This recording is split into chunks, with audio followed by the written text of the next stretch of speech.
Hello students, welcome to 5 classes in collaboration with City Model College।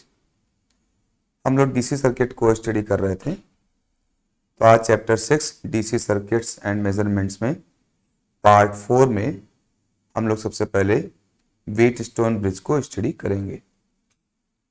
Wheatstone bridge इस प्रकार के circuit को सबसे पहले इन्वेंट किया था सैमुअल हंटर क्रिस्टी ने इन 1833 में, और बाद में उसको इम्प्रूव और पॉपुलराइज किया सर चार्ल्स व्हीटस्टोन ने 1843 में। और इसीलिए इस स्पेसिफिक सर्किट को हम लोग व्हीटस्टोन ब्रिज भी कहते हैं। व्हीटस्टोन ब्रिज को समझने से पहले एक हम सर्टन सर्किट को लेते हैं और उसको स्टडी करते हैं, और फिर देखते हैं कि किस प्रकार से व्हीटस्टोन ब्रिज को यूज में लाया जाता है और क्या उसका प्रिंसिपल है। तो सपोज कोई हमने सर्किट लिया, एक रेक्टेंगल सर्किट जिसमें हमने 4 रेजिस्टेंसेस लगाए हुए हैं P, Q, R and S, और इस सर्किट को हमने इस तरह से किसी बैटरी या सेल से जोड़ के रखा हुआ है। अब सपोज कोई एग्जांपल लेते हैं हम लोग कि ये जो आपकी बैटरी है, जब आप बैटरी को इस तरह से सर्किट में ऐड करते हैं, तो जहां पर सर्किट में ऐड कर रहे हैं बैटरी को, उस पॉइंट को A कह दिया, ऐसे ही किसी एक पॉइंट को B, सेकेंड इन पर जो आपका बैटरी का निगेटिव टर्मिनल है वो जहां पर ऐड है उसको C, और ऐसे ही किसी पॉइंट को D। इस तरह से हमने कुछ पॉइंट्स यहाँ पर कह दिए A, B, C and D। अब सपोज ये बैटरी आपकी 12 वोल्ट की है, 12 वोल्ट की बैटरी है, और हम एज्यूम कर सकते हैं कि बैटरी का जो पॉजिटिव टर्मिनल है वो प्लस का 12 वोल्ट है, और जो नेगेटिव टर्मिनल है वो आपका 0 वोल्ट है। तो बैटरी का प्लस टर्मिनल इस तरह से A पॉइंट से जुड़ा है, तो हम ये कह सकते हैं कि A टर्मिनल भी आपका 12 वोल्ट हो गया, और A से आपका P रेजिस्टेंस जुड़ा है, तो इसलिए ये पॉइंट P के जस्ट पहले वाला 12 वोल्ट का हो जाएगा। ऐसे ही रेजिस्टेंस का जस्ट पहला जो पॉइंट होगा वो भी A से डायरेक्टली अटैच है, इसलिए इस पॉइंट पर भी जो पोटेंशियल होगा वो 12 वोल्ट होगा, क्योंकि ये सारे ही पॉइंट आपके बैटरी के पॉजिटिव टर्मिनल से डायरेक्ट जुड़े हुए हैं।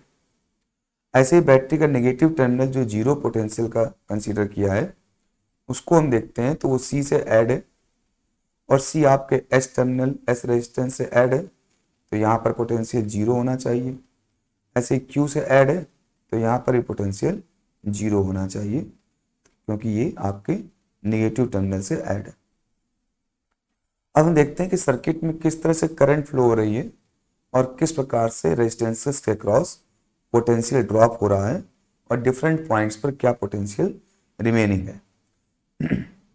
तो अब जैसे यहाँ पर देखें तो P और Q तो आपकी सीरीज कॉम्बिनेशन में है, P एंड Q ये आपका सीरीज कॉम्बिनेशन हो गया। तो नेट रेजिस्टेंस हो गया आपका, सपोज जो P दिया हुआ है ये आपका रेजिस्टेंस दिया हुआ है 4 ओम, या इसको 2 ओम कह देते हैं, और आपका जो Q रेजिस्टेंस है ये दिया हुआ है आपका 4 ओम। ऐसे ही जो R रेजिस्टेंस है ये दिया हुआ है आपका 4 ओम, और जो S रेजिस्टेंस है ये सपोज दिया हुआ है आपका 8 ओम। इस तरह से ये 4 रेजिस्टेंसेज आपके सर्किट में है, 2, 4 एंड 4 एंड 8। अब P और Q हमने देख लिया कि सीरीज कॉम्बिनेशन में है, जिनकी वैल्यू 2 और 4 है, तो नेट रेजिस्टेंस आपके ऊपर के PBQ जो ऊपर का आपका सर्किट का सेगमेंट है, इसका नेट रेजिस्टेंस हो गया आपका 2 + 4, इट मीन्स 6 ओम, क्योंकि सीरीज कॉम्बिनेशन। ऐसे ही आपका नीचे आप देखें रेजिस्टेंस R और S ये भी सीरीज कॉम्बिनेशन में है, तो R and S are also in series combination. तो नेट रेजिस्टेंस हो जाएगा 4 एंड 8, दैट इज 12 ओम। फिर आप देखेंगे कि ये दोनों ही सेगमेंट, ऊपर का PBQ सेगमेंट और नीचे का RDS सर्किट का पार्ट, ये दोनों ही आपस में पैरेलल हैं। सो P BQ and RDS are in parallel combination. तो नेट रेजिस्टेंस क्या हो जाएगा, से फॉर 1/R डैश, तो नेट रेजिस्टेंस हो जाएगा 1/6 प्लस 1/12। आप एलसीएम लेंगे तो इस तरह से 2 + 1 यानी 3/12। ये आपका नेट रेजिस्टेंस R डैश आ गया आपका 12/3, या यूँ कह सकते हैं 4 ओम नेट रेजिस्टेंस हो गया। यानी इस पूरे सर्किट का जो नेट रेजिस्टेंस हो गया वो आपका कितना आ गया, R डैश 4 ओम हो गया। और बैटरी कितने की लगी है, 12 वोल्ट की लगी है।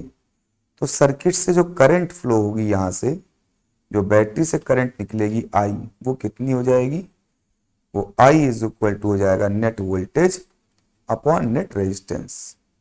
नेट वोल्टेज आपका 12 वोल्ट हो गया, नेट रेजिस्टेंस 4 हो गया, तो ये आ गया आपका 3 एम्पियर। तो इस तरह से बैटरी के पॉजिटिव टर्मिनल से 3 एम्पियर करंट एग्जिट करेगी। यही 3 एम्पियर करंट आपके पॉइंट ए पर जाएगी, और जब ए पर जाएगी तो कुछ करंट का पोर्शन PBQ सर्किट में जाएगा और कुछ करंट का पोर्शन आपके RDS सर्किट में जाएगा।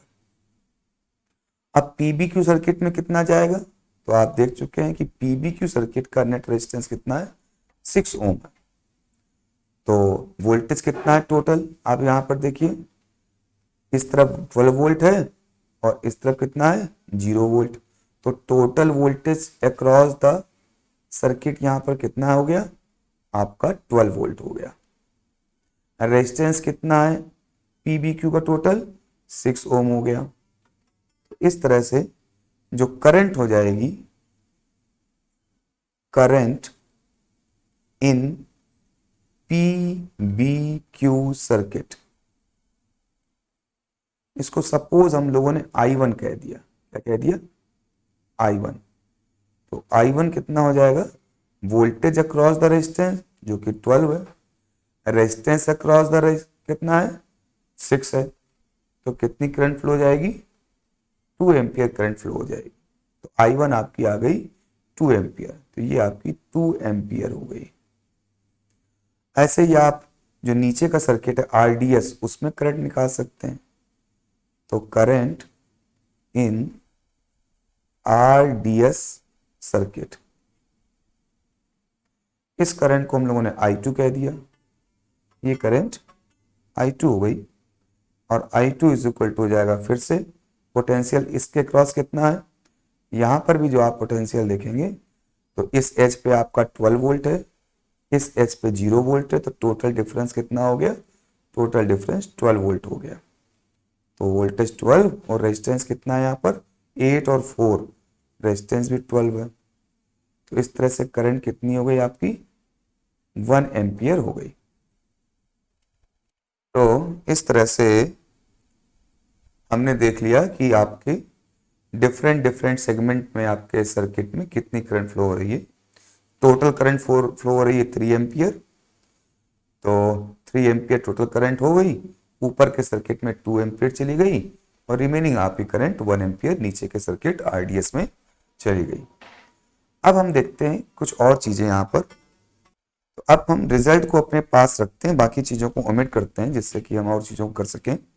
तो रिजल्ट हमारा ये आ गया कि करंट हमारी 2 ampere, 1 ampere, total current 3 ampere है। तो हम बाकी सभी चीजों को यहाँ पर हम एलिमिनेट कर रहे हैं। इस तरह से हमने एलिमिनेट कर दिया, इरेज कर दिया सारी चीजों को। तो अब हमारी बैटरी 12 वोल्ट की थी, जो टोटल करंट हमारी I फ्लो हो रही थी वो 3 एम्पियर थी। जो ऊपर के सर्किट में करंट फ्लो हो रही थी I2, ये भी आपकी 2 एम्पियर थी। और जो नीचे RDS में करंट फ्लो हो रही थी I1, या ऊपर को I1 का मैं भूल गया, पीछे क्या कहा था, आप देख लीजिएगा। तो ये I1 यदि 2 हो तो आपका I2 1 एम्पियर होगी। तो इस तरह से जो टोटल करंट 3 एम्पियर आपके बैटरी के पॉजिटिव टर्मिनल से इंटर करेगी यहाँ पर, तो उसमें 2 एम्पियर ऊपर के सर्किट में चली जाएगी और 1 एम्पियर आपकी नीचे RDS के सर्किट में चली जाएगी। अब इससे क्या होगा हम ऊपर के सर्किट को देखते हैं, PBQ को, APBQC सर्किट आपका है APBQ&C। तो सर्किट में हम देखते हैं इसमें जो करंट फ्लो हो रही है वो करंट फ्लो आपकी 2 एम्पियर हो रही है, और जो आपका P रेजिस्टेंस था ये हमारा 2 ओम का था, जो Q रेजिस्टेंस था ये आपका 4 ओम का था, R रेजिस्टेंस हमारा 4 ओम का था और S रेजिस्टेंस हमारा 8 ओम का था। अब APBQC ऊपर के सर्किट में जब 2 एम्पियर करंट फ्लो होगी तो वोल्टेज ड्रॉप कितना होगा अक्रॉस P, तो वोल्टेज ड्रॉप अक्रॉस P, तो ये हो जाएगा आपका I इंटू R, यानी I करंट इंटू रेजिस्टेंस। तो I करंट हो गई I1 और रेजिस्टेंस P है, तो करंट की वैल्यू 2 है और रेजिस्टेंस की वैल्यू 2 है, तो 4 वोल्ट इतना वोल्टेज आपका P के अक्रॉस ड्रॉप हो गया, यानी Vp is equal to 4 volt हो गया। तो अब B पर पोटेंशियल कितना रिमेनिंग हुआ, आप देखिए बैटरी का पोटेंशियल पॉजिटिव टर्मिनल का 12 था, वही 12 पोटेंशियल आपके A पॉइंट का था, वही 12 पोटेंशियल आपके P पॉइंट के स्टार्टिंग का था 12 वोल्ट। ठीक है, अब यहां पर आपके P सेल में, P रेजिस्टेंस में 4 वोल्टेज ड्रॉप हो गया, तो B पर कितना वोल्टेज बचा, यानी पोटेंशियल एट B ये हो गया 12 वोल्ट था, जिसमें 4 वोल्ट आपका कंज्यूम हो गया रेजिस्टेंस P में, तो B पर जो पोटेंशियल आपका बचा वो हो गया आपका 8 वोल्ट। यानी पोटेंशियल एट B आपसे पूछा जाए तो आप बता सकेंगे कि पोटेंशियल एट B है 8 वोल्ट, जबकि P के अक्रॉस कितना वोल्टेज है वो है 4 वोल्ट। यानी कोई 2 पॉइंट चूज करें P के अगल में, P के एक तरफ और P के दूसरी तरफ, तो उन 2 पॉइंट्स के बीच का, यानी आप कह दें इस पॉइंट पर और B पॉइंट, इन दोनों पॉइंट के इन बिटवीन कितना वोल्टेज है, तो वो हो गया 4 वोल्ट, यानी 4 वोल्ट रेजिस्टेंस P पर ड्रॉप हो गया, कंज्यूम हो गया। रिमेनिंग वोल्टेज जो 12 वोल्ट का है वो कितना 8 वोल्ट, वो आपका कहां पर आ गया, B पॉइंट पर आ गया। तो B पॉइंट पर पोटेंशियल हो गया आपका 8 वोल्ट। ठीक है, तो 12 वोल्ट था यहां पर और यहां पर हो गया आपका 8 वोल्ट, और यहां पर कितना हो जाता है, देखिए ये निगेटिव टर्मिनल से ऐड है, निगेटिव टर्मिनल पोटेंशियल 0 माना जाता है, तो C पर भी 0, तो यहां पर भी 0 वोल्टेज, ऐसे यहां पर भी कितना है 0 वोल्टेज। तो आप देखिए कि B पर कितना वोल्टेज बचा, 8 वोल्ट बचा। इसका मतलब Q के अक्रॉस कितना टोटल वोल्टेज है, Q के एक एंड पर वोल्टेज है 8 वोल्ट और Q के दूसरे एंड पर वोल्टेज है 0, यानी 4 ओम के अक्रॉस कितना वोल्टेज है 8 वोल्ट है। यहां पर 8, B पर 8 और यहां पर 0, तो दोनों का डिफरेंस कितना होगा 8 माइनस 0 8 वोल्ट, यानी 4 ओम के अक्रॉस जो वोल्टेज है वो कितना है 8 वोल्ट है। तो करंट कितनी होगी 8/4 2 एम्पियर। देखिए वही 2 एम्पियर करंट है जो I1 में है, वही P वाली करंट ही Q में आगे फ्लो करेगी। खैर, तो अब हमारा पर्पस था B पर पोटेंशियल निकालना, तो B पर पोटेंशियल तो 8 वोल्ट आ गया। अब जरा नीचे का सर्किट देखते हैं, ARDS सर्किट, ARDSC इसको हम देखते हैं। तो अब यहां पर देखेंगे तो यहां पर कितना वोल्टेज है आपका, करंट आप देख चुके हो पहले ही, कितनी फ्लो हो रही है 1 एम्पियर फ्लो हो रही है। तो वोल्टेज R के अक्रॉस कितना, यानी रेजिस्टेंस R के अक्रॉस कितना वोल्टेज ड्रॉप हो रहा है, तो वोल्टेज ड्रॉप एट R, तो वोल्टेज ड्रॉप, अरे नहीं है, ठीक है, ड्रॉप, ठीक, वोल्टेज ड्रॉप एट R ये किससे निकालेंगे, तो ये आपका I इंटू R, तो हो गया I करंट तो गई I2 और रेजिस्टेंस हो गया R, तो I2 आपका हो गया यहाँ पर 1 एम्पियर और रेजिस्टेंस कितना है 4 ओम है, तो 4, तो ये हो गया आपका 4 वोल्ट। तो इस तरह से R के क्रॉस, यानी यहां पर कितना वोल्टेज ड्रॉप हो रहा है यहां पर वोल्टेज ड्रॉप हो रहा है 4 वोल्ट।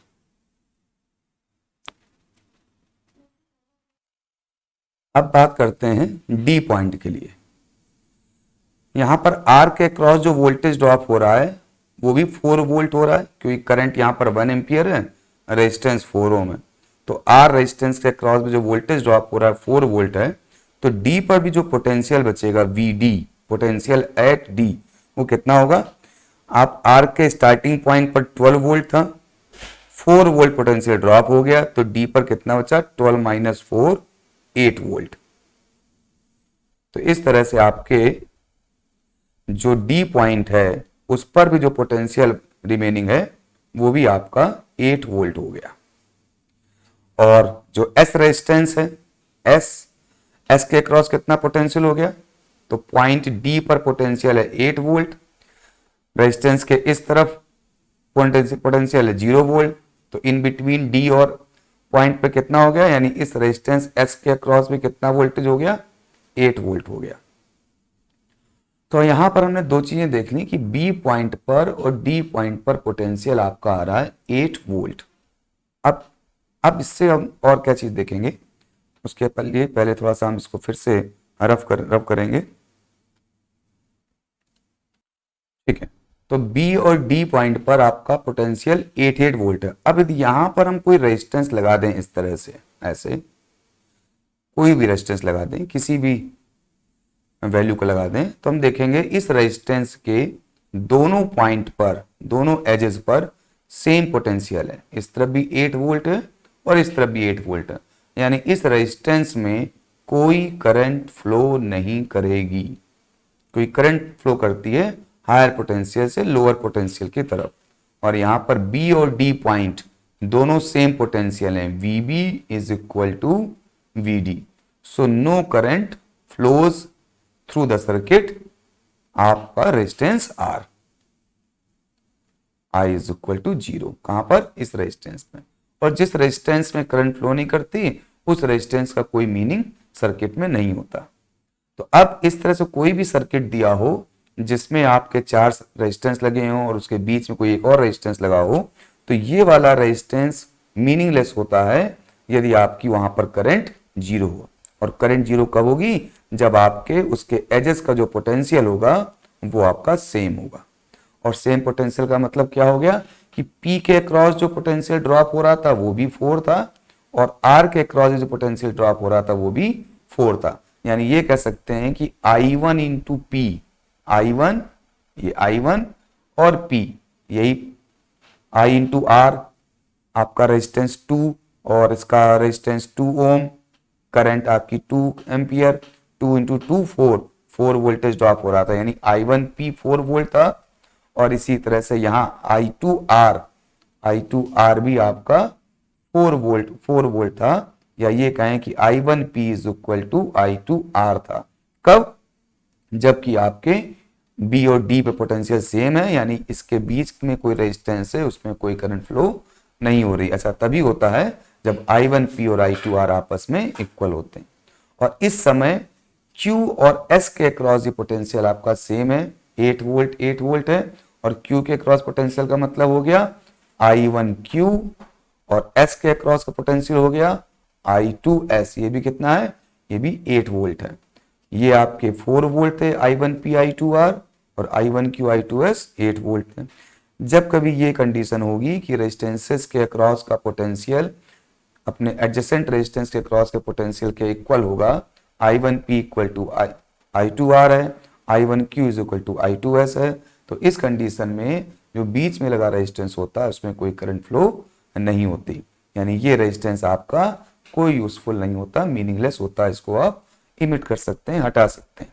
किस कंडीशन में? जब I1P is equal to I2R और I1Q is equal to I2S। इनको डिवाइड करिए तो देखिए क्या रिलेशन आ जाता है, P upon Q is equal to R upon S। यानी जब कभी भी किसी सर्किट में 4 रेजिस्टेंसेस इस प्रकार से लिए जाएं कि P और Q का रेशियो R और S के रेशियो इक्वल हो, तो उनके इन बिटवीन लगने वाला कोई रेजिस्टेंस नेग्लिजिबल माना जाएगा, क्योंकि उसमें कोई करंट फ्लो नहीं होगी। तो यही आपका व्हीटस्टोन ब्रिज का प्रिंसिपल है कि कभी भी 4 रेजिस्टेंसेस किसी रेक्टेंगुलर साइड के फॉर्म में लिए जाएं और उनके एक डायगोनल पे आपकी बैटरी लगाई जाए और दूसरे डायगोनल में आपका रेजिस्टेंस लगाया जाए, तो उस रेजिस्टेंस में कोई करंट फ्लो नहीं होगी जब उनके रेजिस्टेंसेस P और Q का रेशियो R और S के रेशियो के इक्वल होगा। तो ये एक एग्जाम्पल से हम लोगों ने समझा कि ऐसा किस तरह से होता है कि रेजिस्टेंसेस के रेशियो की वजह से उनके इन बिटवीन जो रेजिस्टेंस लगाया जाता है उसमें करंट जीरो होती है और वो मीनिंगलेस हो जाता है। अब इसी को हम लोग एक फॉर्मूले के रूप में, एक लॉ के रूप में यहाँ पर स्टेब्लिश करेंगे। अब उसको हम लोग देखेंगे। अब इसको हम लोग रफ कर लेते हैं इस तरह से। तो अब हम इसको आगे मूव करते हैं। ये सर्किट में आपके रेजिस्टेंसेज हैं P, Q, R, S और आपका बैटरी लगा हुआ है यहाँ पर, और इसके B और D पॉइंट पर हम कोई गैल्वेनोमीटर लगाते हैं। तो ये आपका गैल्वेनोमीटर इंस्ट्रूमेंट है। इस गैल्वेनोमीटर में जो नीडल होती है वो बिल्कुल बीचों बीच होती है। ये इसलिए होती है कि करंट यदि आपकी इस तरफ की ओर फ्लो कर रही है तो नीडल आपकी इस तरफ की ओर आपकी इंक्लाइन करेगी। यदि करंट आपकी इस तरफ की ओर फ्लो कर रही है तो नीडल आपकी इस तरफ की ओर इंक्लाइन करेगी। यानी गैल्वेनोमीटर आपको करंट की मैग्नीट्यूड के साथ साथ करंट की डायरेक्शन को भी मेजर करके या डिटेक्ट करके आपको बता सकता है। इसलिए हम यहाँ पर गैल्वेनोमीटर का यूज करते हैं। इसके एक पॉजिटिव टर्मिनल को यहाँ पर लगा दिया और एक दूसरे नेगेटिव टर्मिनल को हमने यहाँ पर लगा दिया और बीच में आपका ये गैल्वेनोमीटर हो गया। अब ये करंट इस तरफ आएगी तो इसका डिफ्लेक्शन इधर की ओर हो जाएगा, करंट इस तरफ आएगी तो डिफ्लेक्शन इधर हो जाएगा। ठीक है, तो ये इस गैल्वेनोमीटर को यहाँ पर लगाया गया है जो करंट की वैल्यू और करंट की डायरेक्शन को मेजर करे। तो व्हीटस्टोन ब्रिज का जो प्रिंसिपल है वो वही है जो भी हमने जस्ट देखा कि P, Q का रेशियो R और S के रेशियो के इक्वल है। तो आपके इस रेजिस्टेंस में यानी इस सर्किट में BD पार्ट में कोई करंट फ्लो आपकी नहीं होगी। ठीक है, अब इसको हम एक रिलेशन के फॉर्म में स्टेब्लिश करते हैं जिसके लिए हम लोग किरचॉफ्स लॉ का यूज करते हैं। क्या कि जैसे ये आपकी बैटरी है, इससे कोई करंट आई यहाँ से इमिट हुई, यहाँ पर पहुंची, इस तरफ I1 करंट चली गई और इस तरफ I2 करंट चली गई। यही I1 करंट आपकी यहाँ पर जाएगी क्योंकि इस रेजिस्टेंस में कोई करंट, इस सर्किट में कोई करंट यहाँ पर नहीं है, I0 है। तो I1 करंट बिना डिस्ट्रीब्यूट हुए आगे चली गई। ऐसे ही जो नीचे I2 करंट है वो भी बिना डिस्ट्रीब्यूट हुए आगे चली गई और यहाँ पर ये दोनों करंट्स मिल गई और वापस I में कन्वर्ट होकर आपके बैटरी के नेगेटिव टर्मिनल में आ गई। तो यहाँ पर आप पे किरचॉफ्स के दो लूप लग रहे हैं। यदि सेकंड किरचॉफ्स लॉ का यूज करें तो उसमें हम लूप का यूज करते हैं। तो एक किरचॉफ्स का क्लोज पाथ ये है और एक किरचॉफ्स का क्लोज पाथ ये है। इस पाथ में हमने सपोज I1 डायरेक्शन को पॉजिटिव माना तो हमारी आपका लूप की डायरेक्शन ये हो गई और यहाँ पर भी यदि हम I1 डायरेक्शन को माने तो लूप की डायरेक्शन ये हो गई। तो फर्स्ट लूप और ये आपका सेकंड लूप। तो यदि हम फर्स्ट लूप की बात करें यहाँ पर, और ये हम तब बात कर रहे हैं जब आपकी BD में कोई करंट फ्लो नहीं कर रही, यानी व्हीटस्टोन ब्रिज जो है बैलेंस है। तो इसलिए जो पहला लूप है A B D और A, ये जो फर्स्ट लूप आपका बनाया हुआ है उस लूप की बात करें तो किरचॉफ सेकंड लॉ कैसे लगाते हैं कि करंट और रेजिस्टेंस का प्रोडक्ट और उनका सम इक्वल होता है उस सेगमेंट में, उस लूप में लगने वाले ईएमएफ के। तो यहाँ पर करंट I1 फ्लो हो रही है P में, तो I1P पोटेंशियल ड्रॉप हो गया। ठीक है, फिर B से D की बात करें तो यहाँ तो कोई करंट नहीं है। फिर हम D से वापस A की बात करें तो हम आ तो रहे हैं आपका क्लॉकवाइज डायरेक्शन में, जबकि जो I2 करंट जा रही है वो एंटी क्लॉकवाइज जा रही है। तो इसलिए I2R जो हो जाएगा वो आपका निगेटिव का हो जाएगा, अपोज कर रहा है हमारी डायरेक्शन के, और I1P हमारी डायरेक्शन में जा रही है, जिस डायरेक्शन में हमने लूप को पॉजिटिव कंसीडर किया है क्लॉकवाइज। तो I1P आपका पॉजिटिव हो गया और I2R आपका निगेटिव हो गया, क्योंकि हमारे जो लूप की डायरेक्शन है उसके ये अपोजिट डायरेक्शन में करंट रेजिस्टेंस में फ्लो कर रही है, इसलिए I2R नेगेटिव हो गया। इन दोनों का सम किसके इक्वल हो गया? नेट ईएमएफ के। तो इस लूप में कोई भी बैटरी या कोई भी सेल नहीं लगा हुआ है, यानी नेट ईएमएफ यहाँ पर कितना है? 0 हो गया। तो इस तरह से I1P is equal to I2R एक आपकी फर्स्ट इक्वेशन हो गई। अब हम सेकेंड लूप की बात करें सेकेंड लूप कौन सा है? सेकेंड लूप आपका हो गया बी से लेकर बी, सी, डी और वापस बी। तो वो हमने सेकेंड लूप बनाया हुआ है जिसमें हमने डायरेक्शन ये शो करिए I1 वाली। अब जो करंट हमारी I1 डायरेक्शन या लूप की डायरेक्शन में शो करेंगी उसमें करंट और रेजिस्टेंस के प्रोडक्ट को पॉजिटिव लिखेंगे, यानी I1Q तो पॉजिटिव लेंगे क्योंकि उसमें जो करंट हो रही है उस करंट की डायरेक्शन हमारे लूप की डायरेक्शन के पैरेलल है, यानी उसी डायरेक्शन में है। जबकि हम S की बात करेंगे तो S में जो करंट जा रही है वो I2 जो करंट जा रही है वो हमारी लूप की डायरेक्शन के अपोजिट जा रही है। तो I2S जो रेजिस्टेंस और करंट का प्रोडक्ट होगा वो नेगेटिव होगा। तो टोटल करंट और रेजिस्टेंस का प्रोडक्ट यानी I1Q करंट और रेजिस्टेंस का प्रोडक्ट, I2S करंट और रेजिस्टेंस का प्रोडक्ट और उनका सम। अब सम करते समय यहाँ माइनस इसलिए लिखा है क्योंकि I2S आपका आपके लूप की डायरेक्शन के अपोजिट लिया है आपने। करंट जो यहाँ पर हमने कंसीडर करी है वो हमारे लूप के डायरेक्शन के अपोजिट है, इसीलिए माइनस I2S। ये तो हो गया आपका करंट और रेजिस्टेंसेस का प्रोडक्ट का सम। अब ये इक्वल होता है टोटल ईएमएफ के। तो आपके बी, सी, डी, बी लूप में भी कोई ईएमएफ नहीं है, कोई सेल नहीं है, कोई बैटरी नहीं है, तो नेट ईएमएफ यहाँ पर क्या हो गया? 0। अब इसको हम लिख सकते हैं I1Q is equal to I2S। ये सेकेंड इक्वेशन हो गई। ये दोनों ही इक्वेशन किस कंडीशन को हम मान के चल रहे हैं कि यहाँ पर I जो है कोई नहीं है, यहाँ कोई करंट फ्लो नहीं कर रहा है, इसलिए इस BD सेगमेंट में हमने कोई करंट कंसीडर नहीं करी है। उस कंडीशन में हमारे दो रिलेशन बन गए, फर्स्ट और सेकेंड। अब इनको डिवाइड कर दें तो I1P upon I1Q is equal to I2R upon I2S। I1 आपका कैंसिल हो जाएगा और रिलेशन आ जाएगा P upon Q is equal to R upon S। तो ये आपका व्हीट स्टोन ब्रिज का प्रिंसिपल हो गया कि कभी भी कोई भी 4 रेजिस्टेंसेज या रेजिस्टेंस आपके किसी रेक्टेंगुलर साइड के फॉर्म में लगे हैं और उनके एक डायगोनल पे, ये डायगोनल कहलाएगा, इसको हम इस तरह से भी बना सकते हैं। जैसे A से आपने ये P बनाया तो ये A से B हो गया, फिर B से आपने Q बनाया, ये Q हो गया, फिर A से आपने ये R बनाया, फिर ये पॉइंट D हो गया, और D से आपने ये S बनाया और ये पॉइंट C हो गया। तो A से C के बीच में तो आपने बैटरी लगा दी इस तरह से। तो आपके 4 रेजिस्टेंसेस एक रेक्टेंगुलर साइड के फॉर्म में है, तो एक डायगोनल पे आपने बैटरी लगाई और एक डायगोनल पे आपने गैल्वेनोमीटर लगा दिया। तो गैल्वेनोमीटर में कोई करंट फ्लो नहीं होगी जब P अपॉन Q और R अपॉन S आपस में इक्वल होंगे। तो ऐसे कंडीशन में ये जो आपका सर्किट का पार्ट होगा ये यूजलेस होगा, इसको आप ओमिट कर सकते हो। यानी सर्किट में यहाँ पर कोई रेजिस्टेंस लगा है तो आप उसको वहाँ पर हटा सकते हो और इस प्रकार आपका जो फाइनल सर्किट होगा वो केवल इतना ही बचेगा। तो ये आपका व्हीट स्टोन ब्रिज का प्रिंसिपल हो गया।